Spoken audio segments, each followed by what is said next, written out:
It's the Two Gems Podcast. Hey. My nose is stuffed up. What else So is if I new? sound a little weird today, I'm got a stuffy nose, so I'm going to sneeze right now. Excuse me. Matt has had very bad allergies. Allergies? Is that what we're going to call it? Yeah, my Sinus fall stuff? allergies. So every episode for the next 4 months, you'll hear Yeah. me sneezing. I think Kaya has them. I think she's the only one so far because I don't have any problems with allergies, which you're is a lucky. delight. I know. It sucks.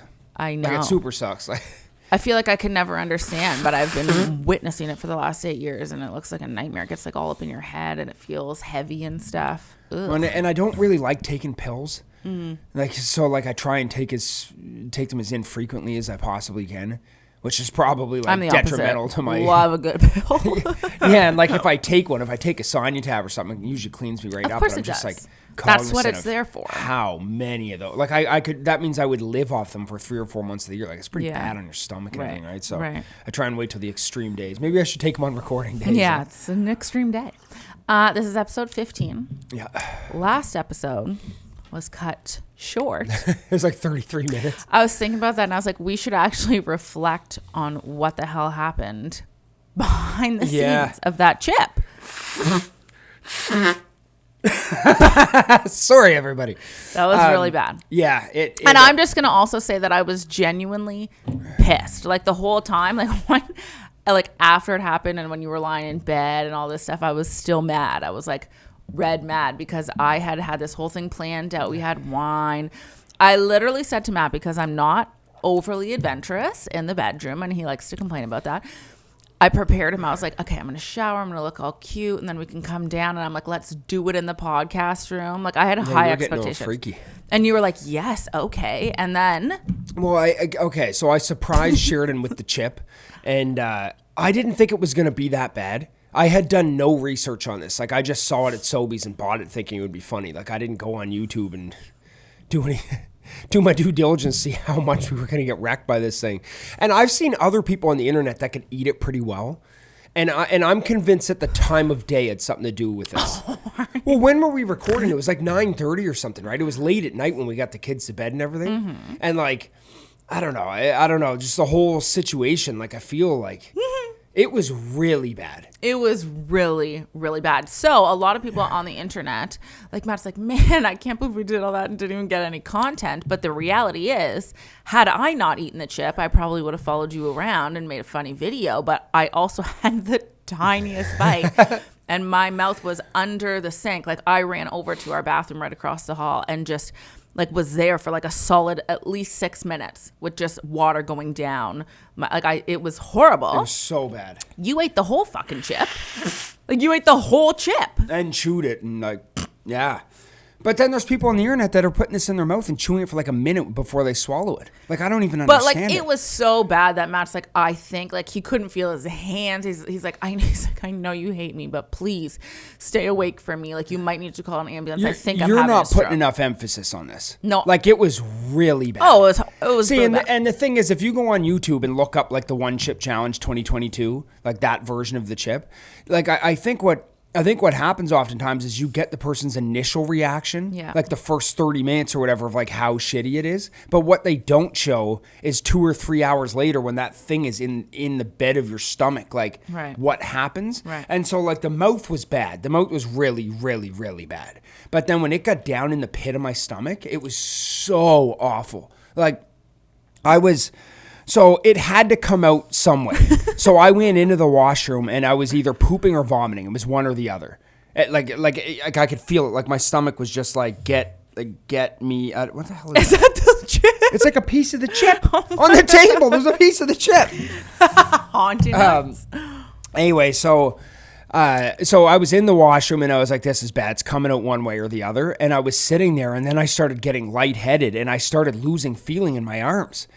So You told me you I thought you were gonna legitimately faint. thought I was having a stroke. Yeah. Because like those are all the symptoms. Like your blood pressure starts dropping. I was getting lightheaded and dizzy. And then my arms started getting tingly. And I was like, holy shit. So then I yelled at you. And I can't remember if I told you to run to me or if I came right to you. I think I came to you and fell onto the bed. And I told Sharon, like, get a cold cloth. but a cold cloth all over my body. I was like, if I lose consciousness, you need to call an ambulance right away, because I legitimately thought I was having a stroke. So then I'm thinking in my head, good thing I didn't eat the whole chip. Like, imagine the both of us there like that. Oh, my God. Fuck, I wish it was you. I actually read some of the comments. So I also obviously didn't know, because Matt did this as like a surprise to me. Anyways, enough for a divorce on my end. I hate spicy things, and I hate being surprised. Anyway, so I'm reading some of the comments. I go over to their page, like, because they're a chip brand, right? So like they have an actual chips right. all the time. So I go over to their page, and they're showing off people with it, and people are literally writing in the comments, and they're like, this should be illegal. This is not safe. And one person's like, I went out into the middle of my driveway naked, lied on the gravel, had water pouring on me. She's like, if the neighbors looked at me, they would have been like, what? Like, it was absurd. I think a part of what's scary about it is that like the packaging looks like it's for kids. It's very exciting looking. Like there's so many warnings. When we were like, I was caught but off. The warnings never mean anything. You can go to Burger King and they have a warning around their spicy chicken sandwich. It's not the same. This chip is no joke. Yeah, don't. Like 0 stars. Would not recommend. I've gone to all the restaurants. I've signed all the waivers. Oh. I've multiple times in my life I've signed the paperwork saying if something happens to you, we're not liable for this. This chip was on another level. And like you said, I mean, it's like advertised in Sobeys, just like casually. It was next to the Wonder Bread. Yeah. In Sobeys. It was like I was sitting there like picking out donuts and bread and stuff. And then right there was this giant cutout standy thing that's like, try the one chip challenge. And it was like this exciting thing. I was like, oh my God, this will be hilarious on the show. Like, I didn't know I was going to be like comatose and having you freaking cold blankets over my body and everything. It was bad. It was so bad. It was really bad. I would pay a lot of money to see you have eaten that whole would chip. Ya? I will, man. I would love to see you eat that. So that was last episode, which obviously got cut short. Like, Matt's like, should we come back and record? I'm like, we literally can't. Dragon breath. We couldn't. Yeah. It was horrible. And then the last episode was canceled. Yeah, and then the last episode last week was canceled. As many of you know, if you are in Nova Scotia or really even worldwide. Are we getting into this? No. Is this what we're going to talk about? I mean, we don't need to talk about it the whole episode, but I'd love to talk about Pat and the type of person that he was and his family and stuff, because we're definitely close connected to the family. If we're going to get into this, I think that's all this episode should be. Oh. I don't know. I just don't think you should like just mix and match this seriousness of this. The magnitude of what happened, I don't think like gels well with anything else. Like I would make it one or the other. So, and we should be talking about it. Yeah, we definitely should. Yeah. It's been a couple weeks now.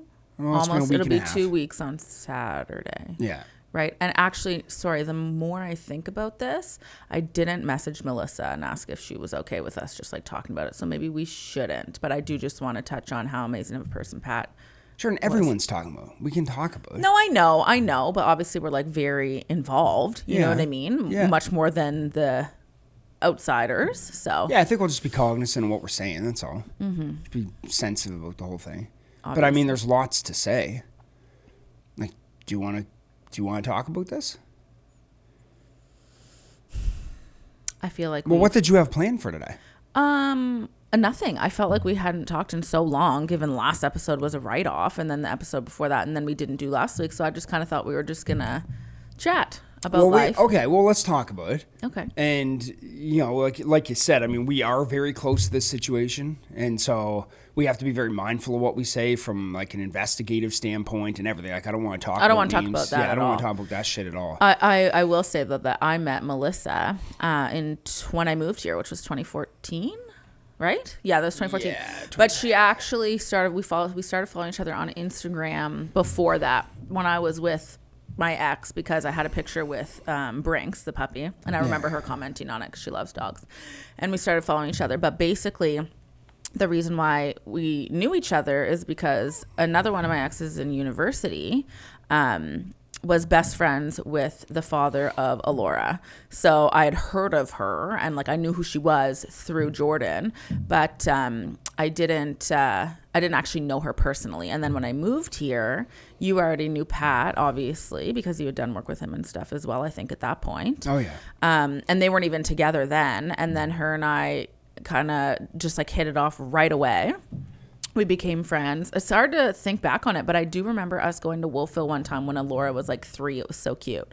And I took the cutest pictures of her. Oh my gosh, she was adorable. I was pregnant at the time with Kaya. And we just started being friends then. And we kind of always had a bit of a special friendship and still do, because our circles don't really connect like at all. Like we don't have like friends that are all friends. Yeah. So whenever we spend time, it's always very separate, coming over for sleepovers. More intimate experience, like a one-on-one kind Her of thing. poking fun at me for going to bed at 9 p.m. Just go to bed, Sharon. I'm like, okay, good night. She's a bit of a night owl. But so that's how our friendship kind of started. And then her and Pat started talking when her and I were already friends. So I was hearing about him right from the beginning, which was a lot of fun. And she really liked him. I remember they went for a walk and they hit it off right away. Yeah. Yeah, she liked him a lot. There might be people listening maybe that don't know what we're talking about right now. Okay. Maybe. So we had I mean, it's such a weird thing to talk about. I mean, it really is. But I mean, I don't understand how we could really talk about anything else right now. It's the only it's consumed our life the last 10 days and probably will for the foreseeable future. Mm-hmm. And really, this whole event changed the trajectory of our lives forever. I think, of a lot of people's, of many, like, probably, thousands and thousands of people's life changed forever a week and a half ago. So we had a very good friend of ours who was murdered last Saturday night. So I guess 2 Saturdays ago now, 10 days ago, something like that. And he was downtown at a bar and he was murdered in a senseless act of violence at a bar. And I mean, he's not with us anymore, and he was a super special person in so many people's lives. Mm-hmm. His name's Pat Stay. Some of you, I'm guessing most of the people listening probably know exactly. We actually made a joke about him a couple episodes ago with the Joe Budden thing. You're like, Pat would know. Joe loves Pat. Yeah. Yeah, but I mean, it's Pat was very like larger than life character. Literally, he was 6'5". Is that how tall he was? I asked Melissa that yesterday, and she's like 6'4", 6'5", but she goes, he didn't like he wasn't slouchy. Like if anything, he would stand up taller, he has a big head. Like he was just a big massive. man. Yeah, he's massive. Yeah, yes, it's funny because they say that people's bones are all like relatively the same size. Like people aren't big boned people. Mm-hmm. He was a big boned guy. Big man. Like standing in front of Pat, you felt very like very small. What's the word? Like I don't know. You felt pretty puny next to Pat. I mean, like I'd stand there, and I mean, Pat and I kind of actually looked very similar, but I'd stand next to him, and I mean, I felt like if the guy gave me a hug, I would just crush in his arms. I mean, he was probably like 3.5 feet wide. He was massive, and he was a battle rapper. And maybe not many people even know what that is. Like I don't know who's watching this and listening to this right now, but I mean, battle rap is basically like there's you get in like a cage kind of a thing, or a big stage, and you go on like a one-on-one tangent with somebody and basically like diss them. And Pat was a part of written leagues, so if Pat was battling someone, it would be, depending on what the time limits were, whether it was a minute or 90 seconds, you'd have 3 rounds each. Sometimes it was 3 minutes, sometimes it was 5 minutes each round, but basically it was written rounds. So he would pre-write things. And then what would make the best battle rappers is if someone said something to you in a round, you would then rebuttal it the next round. So you would kind of freestyle a piece of it and do an unscripted rebuttal, and then kind of like seamlessly try and weave that into your next verse, basically. And, Pat and I were, like, I'm not going to sit here and pretend that we were best friends in the world, but I mean, when I saw Pat, it was all love, and it started as a work relationship. I mean, him and I started working together it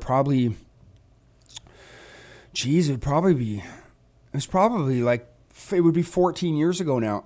We started working together back in 2008 when I was coming out of college. Wow, I didn't realize it was that long ago. Yeah. How did you guys meet? Oh, just through like through the internet. Yeah, just mutual friends and stuff like that. He messaged you like to reach out to do branding. I should go all the way back and find the first message. But yeah, it would have been probably a Facebook message saying, "Hey, I heard about your design work. We should do something." And we were doing T-shirts together and selling T-shirts, and that was like I said, 14 years ago. But like, just to give Pat some praise on the battle rap stuff before we get into all the life things, it's just he would travel the world doing this. And he had a real, he was very special because in the battle rap community, it almost seems like everyone's trying to be something that they're not. Like in battle rap, I mean, they're so if you go down to URL and go down to the States, I mean, 90% of the rhymes are about guns. They're gun bars and stuff. And aggressive. Yeah, and like really like super aggressive, like, yeah, I'm not taking anything away from it. I mean, it's extremely commendable what these guys do and these women do. But Pat was always himself, and so Pat would walk into a room and be the only white guy in a crowd of like, let's say 20,000 people at these big events, and he would be standing there on a stage with like, you know, like a pretty tough looking crowd. Like he'd go down to Philadelphia and stuff, and they like, you know, pretty tough looking crowd, and Pat would go in there, and just be himself. Yeah. He was so funny. And it threw people for a loop, right? So like, you know, you might be spending 3 or 4 months preparing for this battle with this person across from you. And this other guy will come out all aggressive and getting in his face and spitting and craziness and everything. And then Pat will turn around and say something like when you and I were listening to that one the other day, with the beard or whatever. Charlie clips, party mix, garlic shrimp. And like just he was just unapologetically himself. And he never deviated from his core values as a person. He was just Pat. And that's what was so cool about him. He didn't, and I think we're all victim of doing it. I mean, everybody kind of like curates a certain version of themselves to put in front of whatever audience is watching us at any given time. Like this show would be a good example. I mean, I keep, you know, I think I keep it 100 on here and I'm generally myself, but I mean, if you heard me when the cameras were off, I might be a little more controversial with stuff. I'd say. And like, but Pat was literally just Pat. You got him at face value. It's what it was. He was, if you met him in the street, he was the same way there as he was in his battles and in the way he was in iMessages and everything. He was just... That is an extremely commendable thing. Yes. Because you're right. People change all the time to suit a certain crowd or to be, you know, depending the situation. Yeah. But he didn't care. At all. At all. Yeah. So I, excuse me. But the stories have just been pouring out on Facebook and Instagram and stuff, and even everywhere. in Reddit and literally Twitter, everywhere. all over. Every crevice of the internet, these stories are pouring out. And I'm just going to tell this quick story that someone said on Facebook that I just thought was so funny, and it was such a great embodiment of who Pat was. It's the dog story. Yeah. So Organic, he's one of the guys that owns the big battle rap league in Canada, King of the Dot. He put this story up where his business partner Gully, so Organic and Gully were up in Toronto at a condo, and this was probably about 10 years ago, and apparently it was the first time that Pat had come to stay with them there for one of the big events. And so on the elevator was Gully and Organic and a couple other guys and Pat. So like, again, like pretty rough around the edges looking crowd. They're battle rappers, like, you know, gold chains, fitted hats, tattoos from head to toe, that kind of thing. And Pat just also being 6'5", like you said. Yeah. Like he's a pretty scary looking character if you don't know him. Yeah. So apparently they're coming down. You know what those condos are like in Toronto, like 40 stories, right? Like awkward elevator rides. And so apparently they're all in the elevator, and the elevator stops a couple floors down, ding, and the door opens up, and there's this old Asian gentleman with his dog. He's got a golden retriever. And apparently he gave them kind of a look up and down and was a little apprehensive getting in the elevator. So anyway, he steps into the elevator, and those elevator rides can be so awkward. At the best of times, they can be awkward. It's true. Unless you're Pat, because Pat would be the type of person that would just, you know, break the awkwardness, right?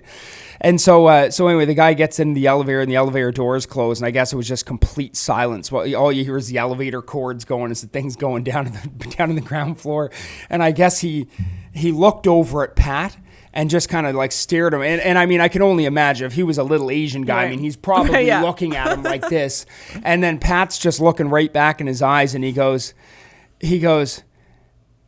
that's a big cock for a golden retriever, huh? And that's Big dick. Yeah, Big dick is that for what a it was? golden retriever, That's a yeah. big dick for a golden retriever, huh? And that's how Pat chooses to break the awkwardness in the elevator. And next, thing you know, everyone's kind of laughing and just that Classic Pat. That's just Right. classic Pat. He'll make you uncomfortable in the best of ways, and he's always like that. He's always like that. The amount of times that man's made me uncomfortable in my life, but we're still laughing about it. Like and I can't even think of examples, but every interaction is something like that. Yeah. And he would really bring the best version out of everybody around him, because life just isn't awkward around Pat. He'll break that silence and keep the conversation flowing. He's a funny guy, and he lit up any room that he would walk into. And anyway, just not having his presence in the physical form on this earth anymore is just going to be absolutely brutal. It's a huge loss for everyone. I'm doing all the talking I here, know. and I can just keep going. I know you can. And honestly, I don't really know what to say. That's the thing. Like, because I obviously have a very different relationship. Like, I didn't know Pat in terms that I can, reminisce on like fun stories like that.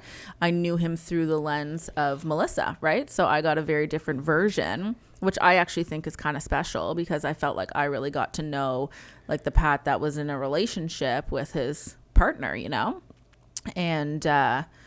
And I always thought that was kind of cool, because of course he's very well known and he's all over the internet. I mean, Drake and Eminem, and this is what everyone's talking about, that they know who he was and thought he was one of the best and stuff like that. And that's incredible. But, a woman lost a life partner, Yeah. and children lost their dad. Yeah. And that's the stuff that I focus on, Yeah. because that's what I'm, you know what I mean? Like, that's what I'm helping with right now and trying to be there for, because at the end of the day, we can all do our accolades and all these things and be who we are in businesses and stuff like that. But like, the most important thing to him too, which everybody is well aware of, was being a dad and being a partner. You know what I mean? Yeah. So you strip away everything else. And that's what mattered most to him. And it's just been really, it's been really tough. I've personally never had I've never lost somebody in my life, or had like a close, like, I know you lost one of your best friends when you were how old? 18, 19? It was high school, right? Oh, it was in 07, so I'm just trying to do the math on that. Would I have been 22 maybe? Something like that? 22, Oh, really? Yeah, I Oh. would have been 22. Oh, you were out of high school and everything. Yeah, when Ian passed away, yeah. So you've experienced it before, and I know it gets different, I think, as you get older, because you reflect on it differently in terms of being a dad and stuff like that. Like, it's very different than when you're younger, I think, to think about it. But I've never experienced a death that was unwarranted, that was horrible, that was not fair. Yeah. I've experienced my grandparents passing away, because that's just the way life goes. That's how, you know what I mean? The natural cycle of life. So I just, and like, you don't want to make it about yourself talking, right? But I mean, I just don't, I just haven't really been in the right frame of mind. I haven't been able to think about anything else. I didn't shower. I didn't put I just didn't want to do that. I was so hyper focused. It's like a weird thing where it almost doesn't even, it's this really strange feeling where it almost doesn't even feel fair that you get to keep enjoying your life. Well, I remember the first night I said to you, I was like, I feel really guilty that I'm excited to go to bed, and like that I can happily go to bed, tuck my kids in. Like, I feel a lot of guilt with that. Yeah. And I also never knew how I would react in a situation like this with somebody so close to me that lost somebody, and how. Go ahead. You know what we should say right now? Mm-hmm. That'll probably paint the picture a little bit better as to why you feel the way you feel right now. Sure. Is that like this? Pat's life was taken in a very gruesome way.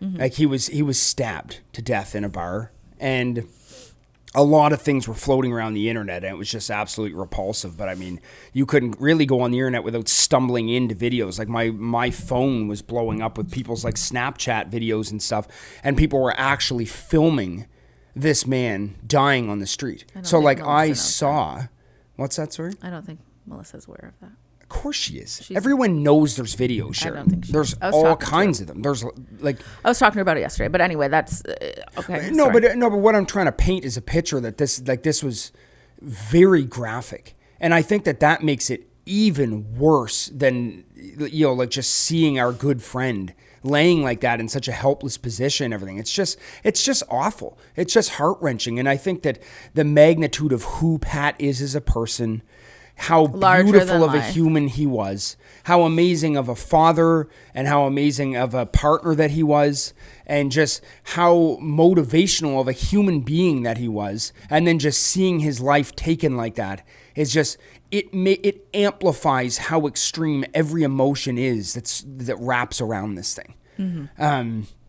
It's, so like you brought up a couple interesting points there, how you're more thinking about Melissa and the kids, and I truly feel like I am too. I mean, even though I knew Pat really well and we were definitely friends, I didn't spend every waking minute with Pat. You spent more time with Melissa when she'd come over to the beach. Most likely, yeah. I bet if you actually tallied the time up, I spent more time with Calvin and Melissa than I actually did in physical form with Pat. Mm-hmm. But then you're going to get people like Quake or Miracle or something where it's like they've spent countless hours with Pat. Yeah. But I mean, for you and and everyone's going to approach this situation from kind of a different mental standpoint. But I mean, you and I have spent so much time with his partner and his kids that all I can do is just sit there and sympathize with poor Calvin and Alora and Melissa. It's just, I just can't get them off my mind.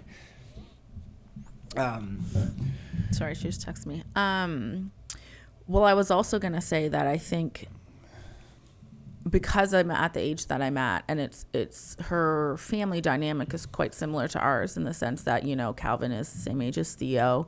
Pat's the same age as you. I'm the same age as Melissa. Like, I can relate more.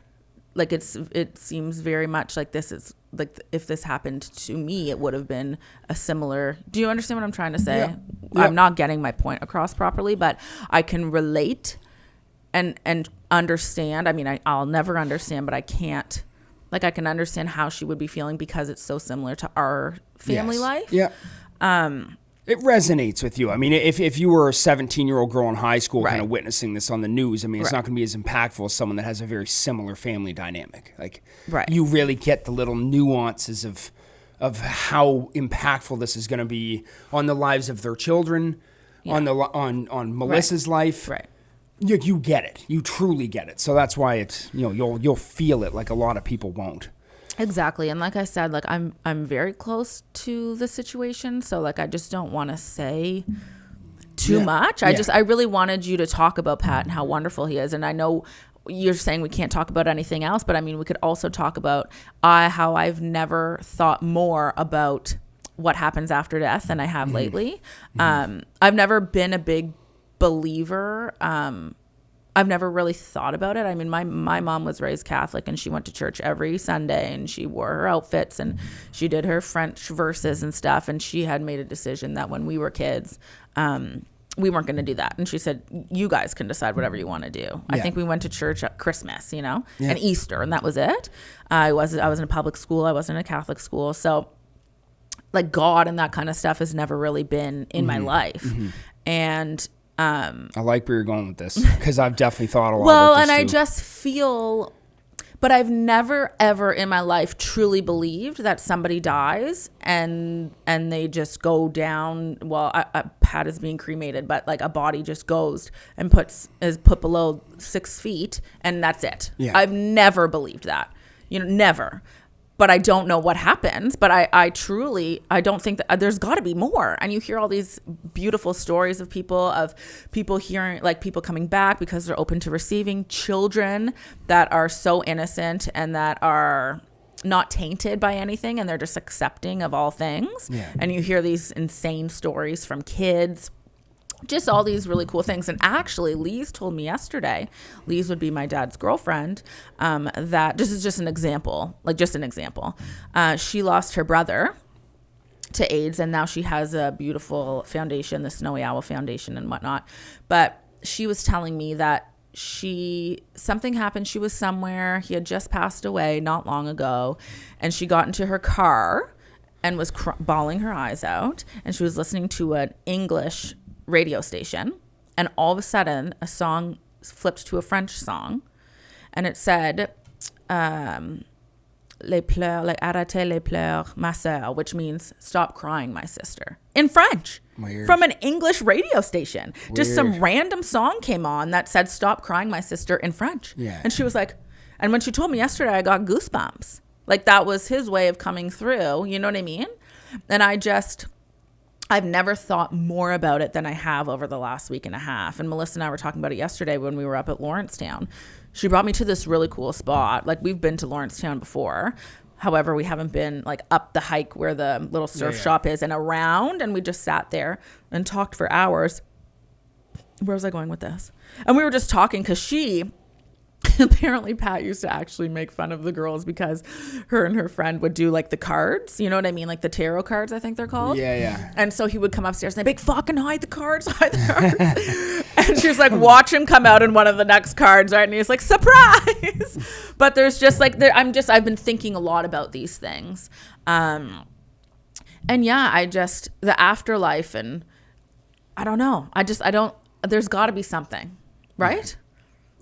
Yeah, I mean, it's life is just such a weird thing, and like, I've probably gone down this rabbit hole with you before, but I mean, if you actually look at supposedly the scientific reason humans are on this earth, like we started as plants. Like Darwin has this whole theory that the first life on earth was just like algae and water and it turned into plants, and then somehow over the course of hundreds of millions of years and all these ice ages and everything, new species started erecting out of plant life. So at some point, a plant like grew a brain. And now naturally this is just one theory, right? There's like a million different ones. No, I mean, right? Darwin's theory is definitely like, that's what it is. Okay. Like obviously. But is that a fact? Like unless like an asteroid bumped into Earth, like carrying like. But don't people think that? Like there's so many different, right? Am I nuts? Like I haven't looked much into it, but I feel like even Kai's like, well, how did we come to be? And then it's like, well, many believe in different things. So that's just your opinion. Well, I mean, that's science. Yeah, science is opinion. Like you can, like if you actually look at your DNA, you can trace it back to like you're basically like one molecule away from being a freaking raccoon. I mean, everything's kind of connected. Like they can follow those. Whatever. I'm getting way off track here, but they can follow all this shit and basically see exactly where we came from. We came from mice and turned into monkeys and all this different shit, right? And the only reason that I bring this up is that. I just thought of another story in terms of animals. Sheridan, can you just let me go down? Yeah, sorry. Just don't let me forget about reincarnation. So at some point in time, a plant, like, turned into us. And there's, like, energy there. Like, everything's energy, right? And I refuse to believe that when someone leaves us in physical form, that energy just disappears. Like, there's energy on this earth, and it's always here. It just transfers from one thing to the next. So if your flesh vessel, your body, loses the ability to move in physical form, that energy must transfer somewhere. And I've thought about this a lot in the last couple of weeks too, is just this, where is Pat now? And it's a weird thing. I mean, I've had a lot of people in my life pass away. I've had a lot of friends pass away. I've had family members pass away, and I don't think anything ever made me think this deep about death before. And I think a lot of it is because of Calvin and Alora, just thinking about those kids that have to like somehow power through this and keep their chin up and forge through life. I mean, like little Calvin started school the other day for the very first time.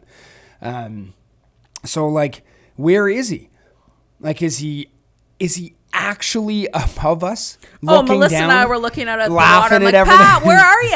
I'm like, if you're here, because we were talking about something, and I was like, Pat, if you are here, and like it's just, I don't know, but the energy's somewhere, right? And Pat's got a lot of it. He does, and like and Pat apparently And I think a lot of us do it. Like, I'll make comments every now and then. It's like, when I die kind of a thing. And like, I think apparently Pat had said to Melissa, like, when I die, I don't want a big black and white funeral and everyone's sobbing, which it was. But he's like, I want people partying and celebrating my life and being colorful humans that we all are and everything. Like, enjoy your life and celebrate. He did that really well. I feel like he Yes. was often talking about being grateful, being time. thankful to. Yes, he did that really, really well. And I will admit that you say those sorts of things to me all the time. All the time. All the time.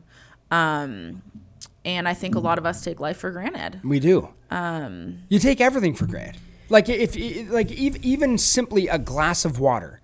When your well runs dry, oh my God, your next glass of water is good. Remember when I lost my taste during the coronavirus? Yeah. I lost my taste for a week. And then as soon as I got my taste back, I went right to Wendy's and had a cheeseburger, and it was the best cheeseburger of my life. I was like, oh my God. Right. But yeah, like his energy is somewhere. And I said this in that Facebook status there a week and a half ago.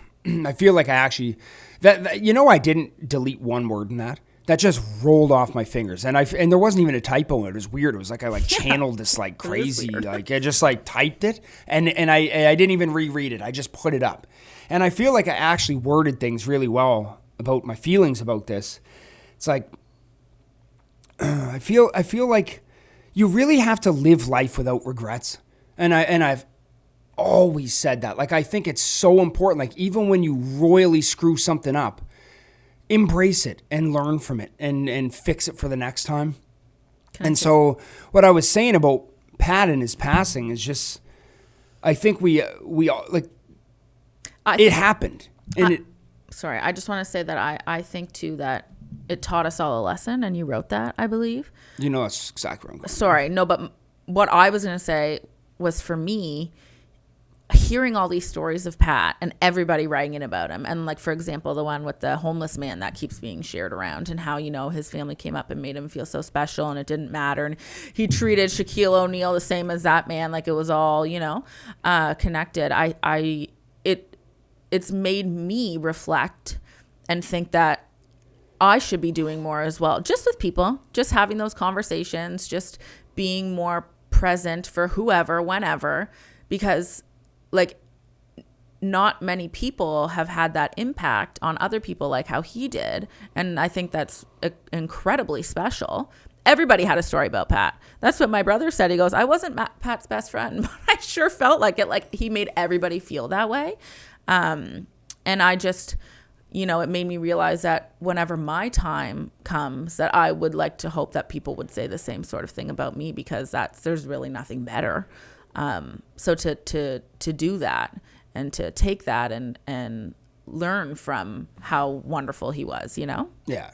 Is that what you were going to say? Sorry. You literally just hijacked my whole I'm train so of thought. sorry. I know. You mead me in episode 2. I don't do it 2 anymore. I don't cut you off like that. But I know, it's just, I feel like with this episode specifically, I'm really watching just like how I speak. And I think when a thought comes to me, I just have to say it, because otherwise I'm not saying a whole lot. So what I was going to say is that in the passing of Pat, I think we just have to, you have to just embrace it for what it is. I mean, he's not coming back. So how can we make it so that the loss of his life wasn't for nothing?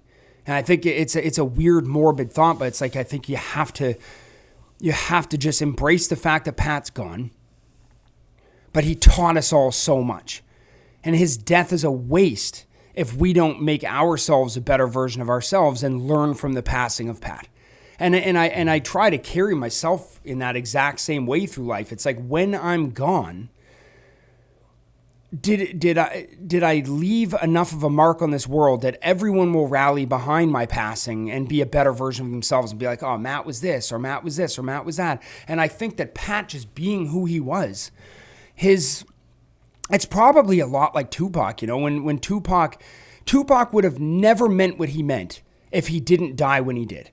He meant more in death than he never could have lived up to the expectations of who he was. His death made him immortal. You know what I mean? It galvanized his soul because he passed away and everything he stood for. And I think that Pat passing there's a silver lining in it that millions of people will be better people walking this earth because he passed away.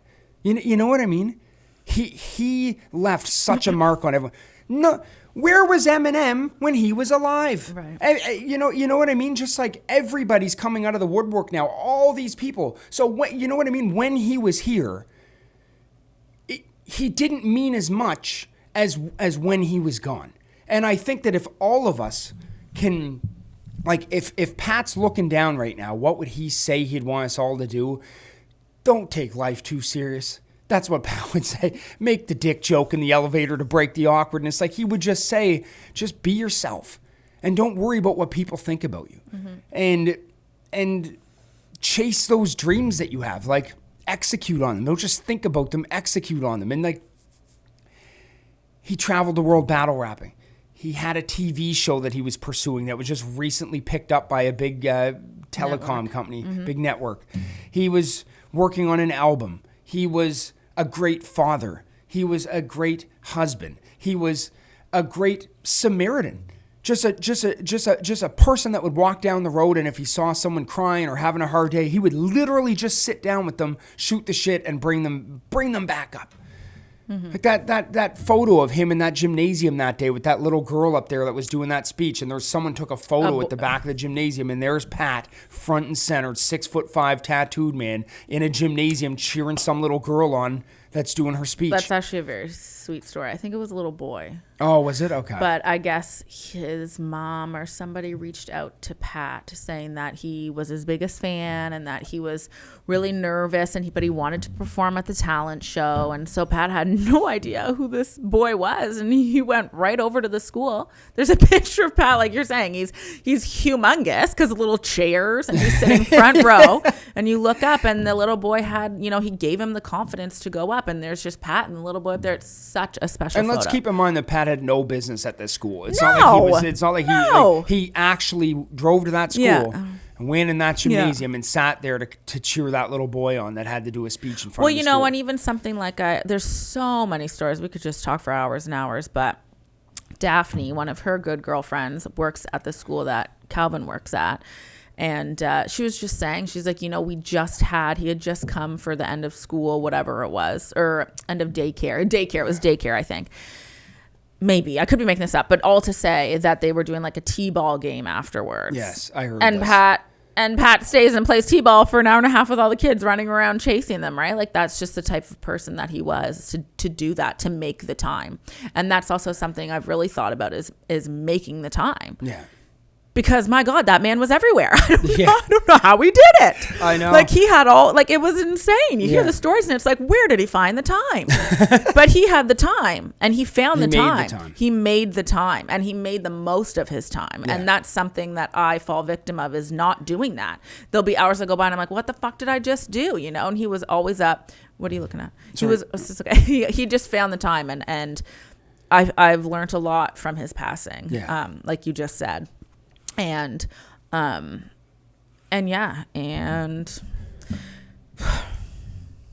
road ahead's, it's gonna hurt. It's gonna be a rough road for sure. It'll get worse before it gets better, and that's just the sad truth of it. It's gonna be tough for the next bit, because the world just keeps turning. It's heavy, and that's the thing. It's people pass away every day.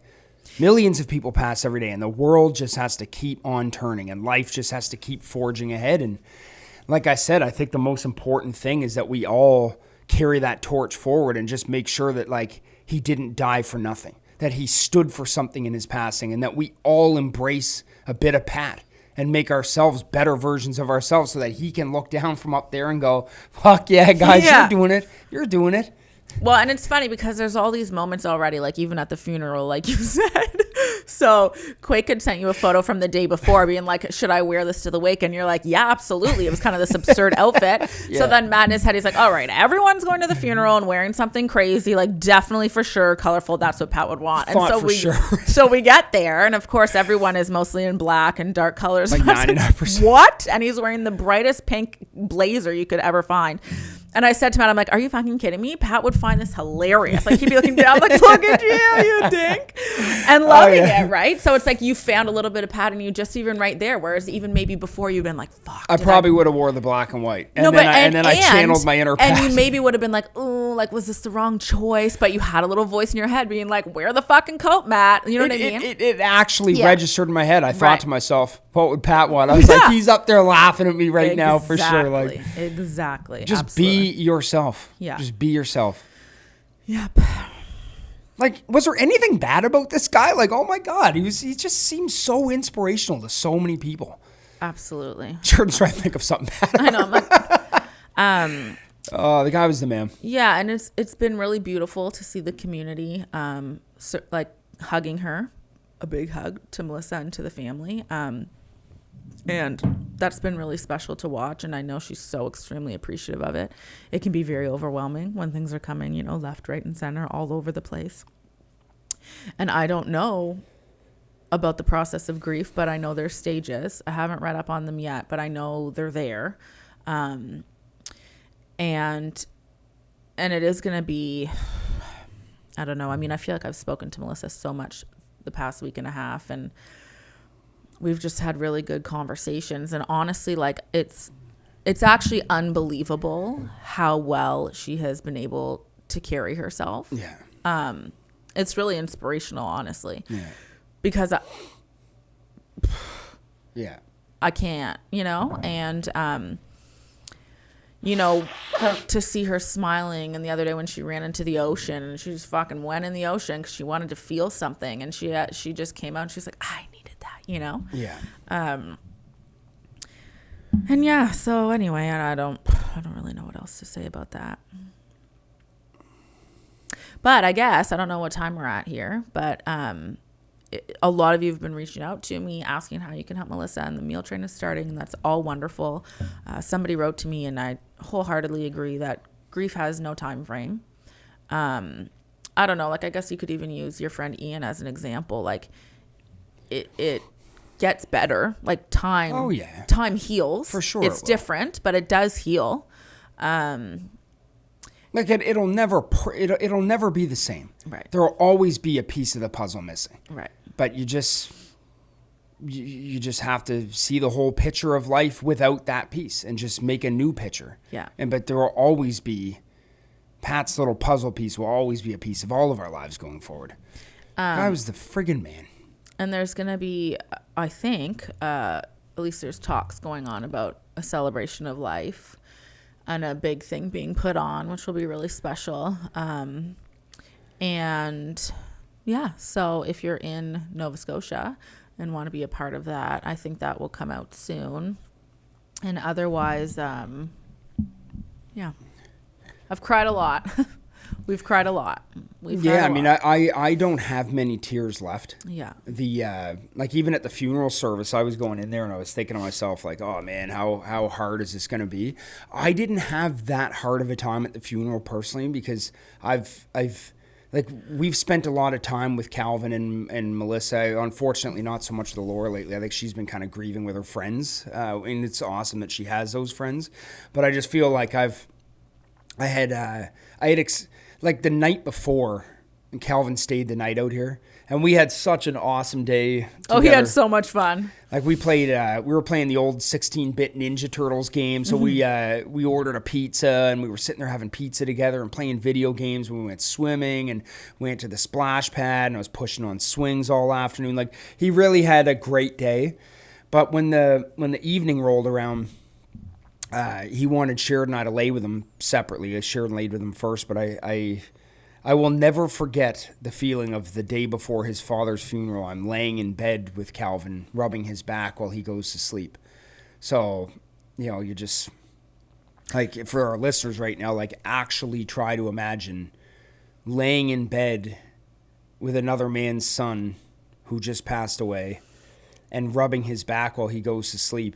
And I feel like that moment in time changed me forever, because nothing could be more sad to me than that moment was. Mm-hmm. But, you know, there's a little tiny, old Matt, like a week ago, would have been there would be a puddle everywhere. It's just that moment was so hardcore for me that like I don't know what I could see in this world other than the news I got yesterday. But we're not going to spill that yet. But other than the news I got yesterday, I mean, you're not going to see many more tears out of me. I just think I kind of hit the apex of tears that night. And I will say too that he had no idea I was crying. I was crying behind his back while I rubbed his back, but. Well, Let me say one more thing. Yep. The other thing that I want to say is that I know for a fact Pat was looking down, smiling, going, "Thank you, Matthew, for being there for my little soldier." Right? So it's been something. Holy shit. That was definitely the most difficult for me as well. I think when the dust settled and it was bedtime. Yeah. Because like his dad should be there doing bedtime with him, Yeah. And I asked him because Sage was below and he really wanted to sleep on the top bunk, and that was his first sleepover. And I was shocked at how well he did. He's like, "Hey, I'm going to bed, good night." Yeah. So we went right up to the top bunk. Theo was already sleeping and Sage was crying at the bottom bunk naturally. And then he was silent and I thought Calvin had maybe fallen asleep, and I looked up and he wasn't. He was looking up at the little stars, and I said, "Do you want to go to bed?" He goes, "No, I don't like to sleep anymore." So innocently, and I'm like, "Well, how come?" He's like, "Well, I might have dreams." And I was like, that's fair. So I just let him kind of stare up at the ceiling because he was just, and then I said, "Do you want me to scratch your back?" And he said, "No, I'm okay." And I said, "What?" Or I said, "Draw letters," because that's what Melissa's mom said that they do. And I said, "I'm pretty good at drawing letters." And he's like, "Okay, come up." So I came up and I was drawing letters, and then he wasn't tired. And I said, "I'm just going to go put Kai to sleep and then I'll come back." And then I texted you when I was with Kai and I said, "Maybe you should go up and lie with Calvin instead." Oh, I was on my way there anyway. I know. And then when I came in and I saw him sleeping beside you, I got really emotional because I'm like, I think he just really liked having a man there. He did, because I put him to sleep within in like 2 seconds. a minute. Like that's what I mean. He went right to sleep. Just feeling the weight of him. He just wanted it. And here's another weird thing about all this.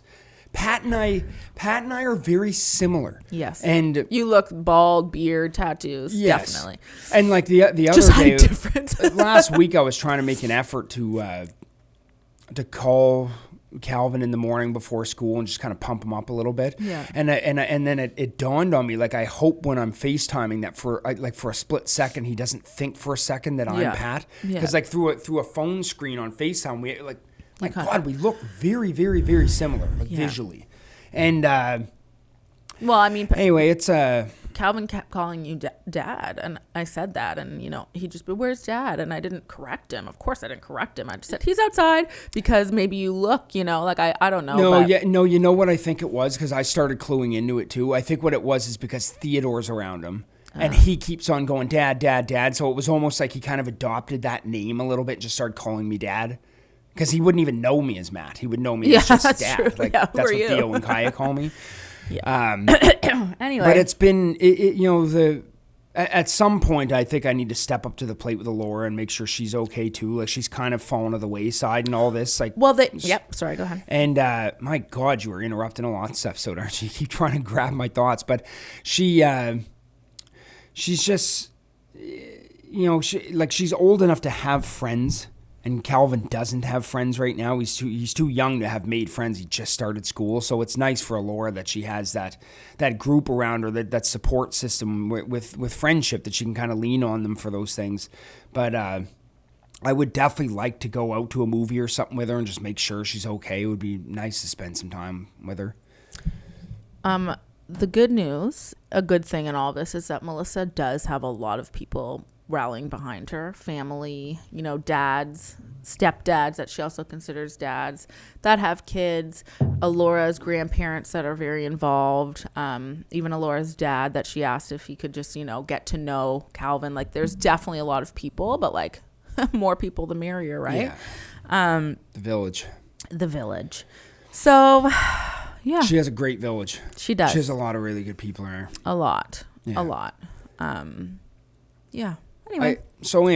This episode was like the necessary evil. It was like it had to happen. We can't pretend it didn't happen. Yeah, and I hope we don't turn anyone off by having this episode. I mean, really, like this, like how could we really talk about anything else without at least acknowledging what's happened in the last week and a bit, because honestly, I think we'll all be a bit different going forward. Like, I haven't really been in a very jokey mood the last week and a bit. It's been really heavy and very serious, and there's been a lot of reflection. But, you know, I already, and I'm saying this from the bottom of my heart, I truly feel this way. I already feel like I'm a better person because of all this. Like, I'm not going to let time slip away. And like I said, I've always been that way, but I refuse to let time slip away from me. Because you just never know. And that's what Pat would want. Pat would want us, like, if you've got some passion, something that you've been letting go to the wayside, like, chase that passion. Like, spend your evenings and nights doing that. And that's what he was doing with Unreasonable Rob. I mean, like, that guy needed anything more on his plate, and he started writing a TV show. He literally wrote a script for 2 seasons of a show and started acting and everything. It's like he really was, like, really trying to make the most of his time here, right? And I saw another real, oh man, maybe I will end up crying. We'll see. But I saw another real cute story that Miracle posted up last night on Facebook, and it was it was so cute. I didn't see it. It was a picture of him and Pat. He was just putting pictures up with, like, little stories around them. And he put a picture up of Pat and said that it was Mark's birthday. And he lived out in Sackville at the time. And Pat paid for a cab and back all the way to Sackville. So he spent like $100 and some on a cab just to show up for 30 minutes. He was literally only there for 30 minutes just to say, I love you, man, happy birthday and everything. And they were all drinking. And Pat said that he wanted to get out of there and he didn't want to spend the night drinking stuff because he didn't want to be hungover because he promised Kelvin that they were going to do something the next day. So he spent all that money and all that time to go out there and just say happy birthday to his buddy. But he didn't want to fuck anything up for him and Calvin's morning the next morning. I'm just like, that's how bomb he was. Mm-hmm. Yeah. Can you say something? Because I'm going to have a watching. Oh, my God. Yeah. Rest in peace to the actual... Actually, I was going to say at the end of this, we should definitely, I don't know how to edit video, thank goodness for you, but we should put, whether it be like his latest diss or a couple battles, like we should definitely end this off with a couple Pat Stay Funnies or whatever. We can just put a link down in the caption below. There's I can put up some of my favorite battles, but someone did a good job stitching together like a greatest hits of Pat Stay. Oh my God, it's freaking epic. And like, if you don't know him and you've never seen him perform before, within 1 minute you're going to be going, wow, he really is himself. Oh, like he's a funny person. Oh my God. Yeah. So anyway, Pat, if you're listening, man, I love you, brother. You made a huge impact on a lot of lives. Mm-hmm. Huge. And, so many lives. And like, I promise, without stepping on toes and, you know, overstepping boundaries and shit like that, like I my personal promise to this man's soul out there is that I'm not going to let his kids not have a father figure in their life. Like, I promise that I'll do whatever I can without overstepping boundaries to be there for them and whatever they need. Like, if they weren't going to PI this weekend, I talked to Melissa about it yesterday. I was like, I can scoop the kids up and bring them up to the cottage for the weekend. Like, just want to be there for them and just make sure that they're, you know, just spending their time wise on this earth too. So that's my promise to this whole situation, is that I'm going to be there for the family. So it's really nice, son. Yeah. All right. Love you guys. Love you. And yeah, we'll wrap this one up. Okay. See Pat's you next the goat. Week. Yeah. All right. Love you guys. It's the Two Gems Podcast.